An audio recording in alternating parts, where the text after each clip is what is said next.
Lagu Indonesia Raya berkumandang di Wolves. Wilbur Yardim menghilang dari timnas Indonesia U20. Szczęsny ke Barcelona. Rodri tiba di Barcelona. San Siro dicoret dari tuan rumah final UCL 2027. Hai football lovers, sebelumnya kalian baiknya subscribe dan nyalakan lonceng notifikasinya dulu agar kalian dapat kabar terbaru dunia sepak bola dari Starting 11 News. Hari ini order, besok langsung kirim kaos bola eksklusif merchandise Starting 11. Order sekarang, klik link di deskripsi.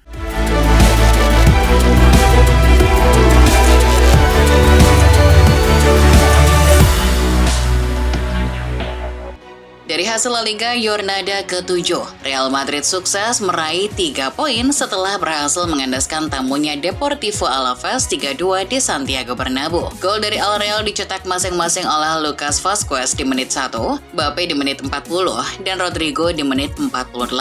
Hasil ini membuat pasukan Carlo Ancelotti sementara masih berada di peringkat 2 klasemen La Liga dengan 17 poin.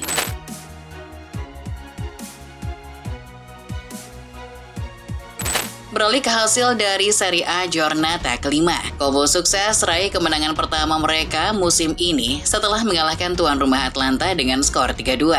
Gol anak asuh Cesc Fabregas dicetak masing-masing oleh Streveza di menit 46. Gol bunuh diri dari Kolasinac di menit 54 dan Fadera di menit 58. Hasil ini membuat Como sementara berada di posisi 15 klasemen Serie A dengan 5 poin.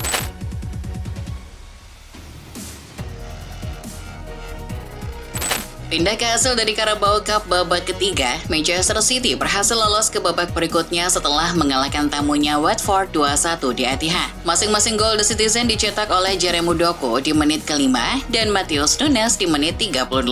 Sementara itu di Stamford Bridge, Chelsea berpesta gol ke gawang tamunya Barrow 5 gol tanpa balas. Gol dari The Blues dicetak oleh hat-trick dari Kunku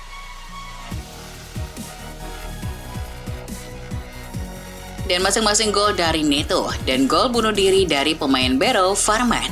Di tempat lain, klub Liga Inggris lainnya juga berhasil lolos ke babak berikutnya Carabao Cup, seperti halnya Leicester yang berhasil mengalahkan Walsall lewat adu penalti, dan juga Aston Villa yang berhasil mengandaskan Wycombe Wanderers 2-1. Chelsea yang baru saja membantai Barrow dilaporkan segera memiliki sponsor baru yang rencananya akan terpampang di jersey mereka dalam waktu dekat. Dilansir dari Sport People, klub kini sedang berunding dengan 3 maskapai besar dunia, termasuk dari Qatar yakni Qatar Airways. Qatar Airways disebut paling terdepan untuk segera menandatangani kontrak kerja sama sponsorship dengan The Blues. Jika kesepakatan tercapai, ini adalah untuk kedua kalinya Chelsea disponsori oleh maskapai penerbangan. Sebelumnya The Blues pernah disponsori Emirates pada tahun 2001 hingga 2005. Beralih ke kabar berikutnya dari MU, dilansir dari Goal, stadion baru yang akan dibangun oleh MU nantinya tak hanya akan digunakan sebagai laga sepak bola belaka. Menurut pemilik MU, Ratcliffe, stadion baru yang akan jadi markas Red Devils nantinya juga akan dijadikan tuan rumah laga tinju dunia. MU ingin menyaingi Wembley sebagai tempat tuan rumah laga-laga tinju dunia. Pasalnya pihak MU yakin laga tinju akan memecahkan rekor penonton dan akan menghasilkan cuan melimpah. Sementara itu, kabar lainnya datang dari pelatih Leicester City, Steve Cooper. Dilansir dari The Sun, pelatih bermata sayu tersebut hampir saja diserang oleh salah satu fans saat laga Carabao Cup melawan Walsall. Fans The Foxes yang kesal tersebut nekat masuk lapangan untuk menghampiri Cooper jelang laga babak kedua berakhir. Namun fans itu berhasil dihalangi oleh pemain Walsall, David Okakbe. Setelah itu, pihak keamanan pun berhasil mengamankannya. Setelah ditangkap, fans Leicester tersebut mengaku muak dengan hasil yang dicapai oleh Cooper.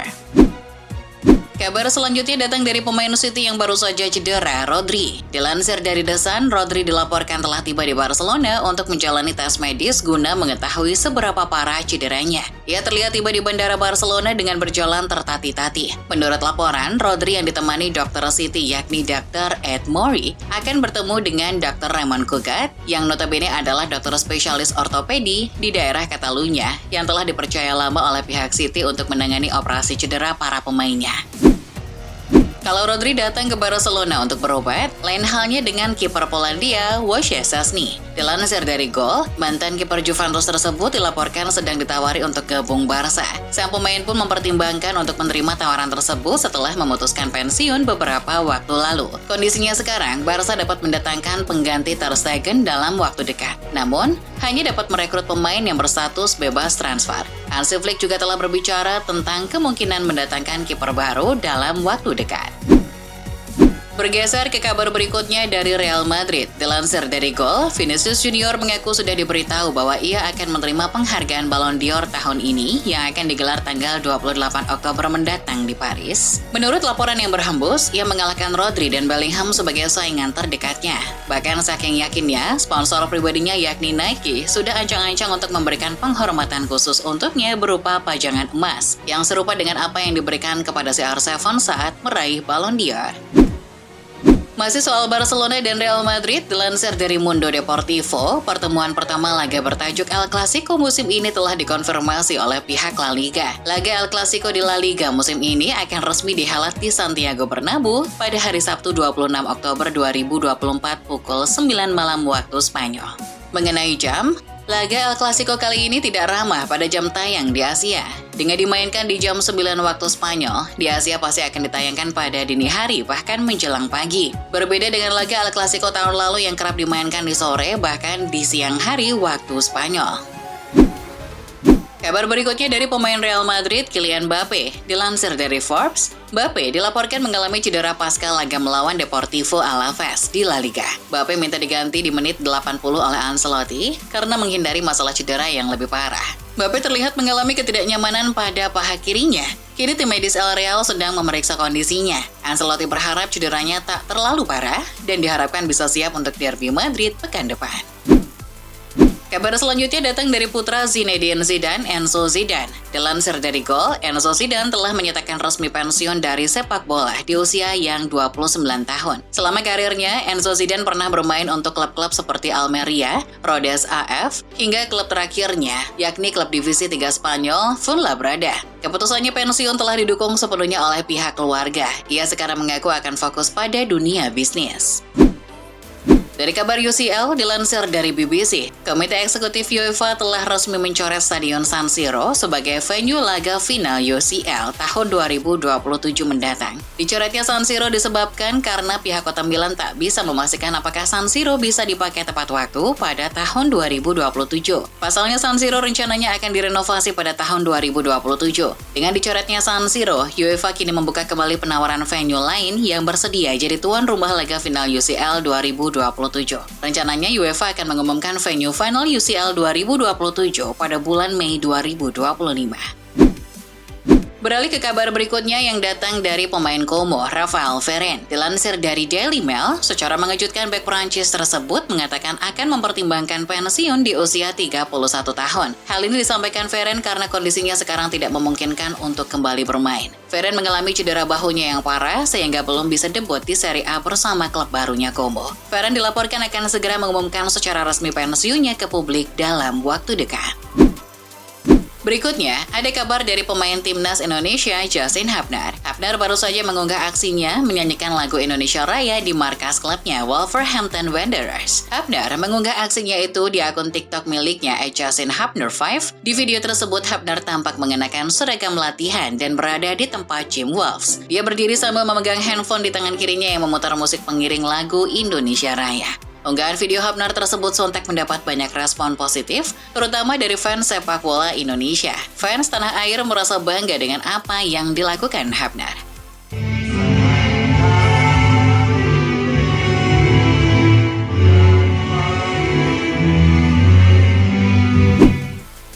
Dari Hubner kini pindah ke kabar dari Elkan Bagot. Direktur olahraga Blackpool, David Downs, baru-baru ini mengungkapkan bahwa timnya harus hati-hati jika merekrut pemain. Baik itu yang secara permanen, pinjaman, maupun bebas transfer. Menurut Downs, klub harus cermat memilih pemain yang dibutuhkan pelatih Steve Bruce. Ia tidak mau mengambil pemain yang rentan cedera. Pernyataan Downs tersebut sekaligus menyinggung beberapa pemain baru Blackpool yang satu persatu mengalami cedera seperti Elkan Bagot. Dari sepak bola tanah air, jelang laga Timnas U20 melawan Maladewa di kualifikasi Piala Asia 2025, Timnas Garuda digegerkan dengan menghilangnya Welber Yardim. Pelatih Timnas U20 Indonesia, Indra Syafri, mengaku bahwa ia kurang tahu mengapa Welber Yardim tidak juga datang ke tanah air. Coach Indra mengungkapkan bahwa PSSI sudah membelikan tiket pesawat dari Brasil ke Indonesia. Selain itu, PSSI juga sudah menerima surat pelepasan dari klub Welber Yardim, yakni Sao Paulo Under-19. Misteri mangkirnya Welber Yardim tersebut membuat Indra Syafri langsung mencoretnya dari skuad. Format baru Piala Dunia antar klub akan mulai digunakan pada tahun 2025 mendatang. Dan baru-baru ini FIFA mengemukakan bahwa turnamen itu akan diselenggarakan di satu negara saja. Dilansir AS, Presiden FIFA Gianni Infantino telah melaksanakan pertemuan dengan badan pengatur kompetisi tersebut. Dalam rapat itu telah ditentukan bahwa kompetisi akan dimainkan di Amerika Serikat. Namun belum pasti akan dimainkan di kota dan stadion apa. Keputusan final akan dirilis dalam 7 hari ke depan. Setelah pengunduran diri Lina Souloko dari jabatan CEO, AS Roma dengan cepat dikabarkan mencari CEO yang baru. Beberapa kandidat pun mulai bermunculan. Dilansir Foot Italia, diantaranya adalah Umberto Gandini, mantan CEO Roma yang saat ini menjabat sebagai Presiden Liga Bola Basket Italia, dan Giampaolo Montali, yang juga berstatus mantan CEO AS Roma era keluarga Sensi. Selain dua nama itu, legenda AC Milan Zvonimir Boban juga muncul sebagai opsi yang menarik. Masih seputar sepak bola Italia, ada kabar kurang mengenakan dari punggawa muda Juventus. Mereka terpaksa harus bermalam di bandara karena penerbangan yang bermasalah. Dilansir OneFootball, Juventus Next Gen baru saja menelan hasil imbang di laga tandang melawan Trapani. Namun dalam perjalanan kembali ke Turin, penerbangan mereka ditunda beberapa kali. Alhasil para pemain terpaksa tidur di bandara sambil menunggu jadwal penerbangan berikutnya. Dari Italia kita mampir ke Inggris untuk membahas tentang memori pahit legenda Manchester United, Phil Jones. Seperti yang diwartakan Daily Mail, di penghujung karirnya bersama Manchester United, mental Jones sempat terganggu saat dirinya mendapat pelecehan secara online akibat performa buruk. Dirinya bahkan sempat merasa malu dan takut untuk keluar dari rumahnya. Itulah salah satu alasan mengapa dirinya sempat menghilang dari skuad dan kembali sebagai sosok yang berbeda. Kini, setelah pensiun, dirinya fokus mengambil kursus kepelatihan. Aksi Erling Haaland yang melemparkan bola ke kepala Gabriel Magalhaes seusai John Stones menyamakan kedudukan pekan lalu langsung menjadi sorotan. Beberapa media dan pengamat sepak bola merasa bahwa tindakan disengaja itu layak mendapat sanksi. Namun menurut ESPN, Haaland lolos dari segala macam bentuk sanksi meski melakukannya dengan sengaja. Menurut wasit VAR yang bertugas, aksi Haaland tidak tergolong sebagai tindakan kekerasan. Keputusan Barcelona untuk mencari penjaga gawang baru untuk menggantikan peran Marc-Andre ter Stegen yang mengalami cedera telah menimbulkan banyak spekulasi. Beberapa media bertanya siapakah yang pantas dan bisa segera bergabung dengan Barcelona. Dilansir Daily Mail, melihat situasi ini, mantan penjaga gawang Barcelona Claudio Bravo akhirnya angkat bicara. Bahkan Bravo menyatakan siap kembali dari masa pensiun jika Barca membutuhkan pemain tambahan. Masih seputar sepak bola Spanyol, pelatih Real Madrid Castilla, yakni Raul González, dikabarkan telah menerima tawaran dari mantan klubnya Schalke. Dilansir Tribal Football, klub Jerman itu kembali berupaya membujuk Raul agar mau menjadi pelatih kepala yang baru. Namun Raul belum memberikan respon. Dirinya tidak berpikir meninggalkan Madrid dalam waktu dekat. Pada Kamis mendatang, FC20 akan bertandang ke markas Manchester United dalam rangka pertandingan pekan pertama Europa League musim 2024-25. Dengan begitu, Michel Gers akan menghadapi Bruno Fernandes dan kolega. Dilansir Sports Indo News, para pemain FC20 dikabarkan cukup percaya diri menjelang laga ini. Itu diungkapkan oleh sang pelatih Joseph Ozil. Menurutnya ini akan jadi laga yang bagus dan timnya sangat antusias untuk bermain di Old Trafford yang kaya akan sejarah itu. Mereka siap memberikan yang terbaik di Manchester. Usai pertandingan Persib Bandung melawan Persija Jakarta berakhir ricuh, ofisial Persib Bandung pun akhirnya angkat bicara tentang tragedi ini. Dilansir situs resmi Persib, pihak klub sangat menyayangkan insiden yang terjadi. Persib tidak akan memberikan toleransi serta mengecam keras oknum supporter yang melakukan penyerangan brutal kepada Stewart di laga El Clasico tersebut. Baru-baru ini mantan pelatih timnas Korea Jurgen Klinsmann memberikan apresiasi terhadap kinerja Sintayong di timnas Indonesia. Berbicara dengan Kompas secara virtual, Klinsmann menyebut karakter STY lah yang membuat timnas Indonesia untuk berkembang. Menurut laporan, Coach Shin berhasil menularkan karakter pekerja keras, disiplin, dan pantang menyerah kepada pemain-pemain Indonesia. Klinsmann menyebut bahwa karakter itu sangat positif bagi Korea Selatan dan dibawa ke Indonesia.